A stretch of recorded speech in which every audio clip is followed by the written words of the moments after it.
এটা কিন্তু পাবদা মাছ, এটা আমি আসলে কড়া ভাজি করেছি।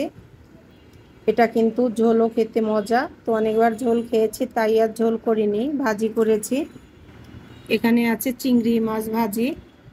আসলে এই চিংড়ি মাছটা আমি ভুনা করিনি, একটু অন্যরকম ভেজেছি। আর এখানে আছে মসুরের ডাল হাতে ভর্তা।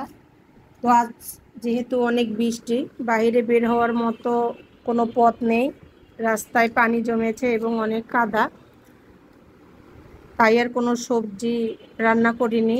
আজ সব শুকনো শুকনো জিনিস দিয়েই খাওয়া হবে। তবে কার কার আমার মতো অবস্থা, যেই বৃষ্টি এবং পানির জন্য বাইরে বের হতে পারেননি, ঘরে যা কিছু ছিল তা দিয়েই খাওয়া শুরু করেছেন, তাও আলহামদুলিল্লাহ খেতে পারছি।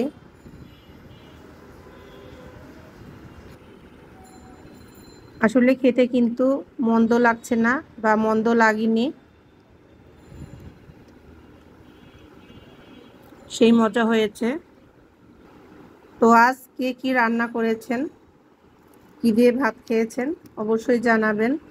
তবে সব কিছুর জন্যই আলহামদুলিল্লাহ। যেভাবেই যা কিছু খাই না কেন,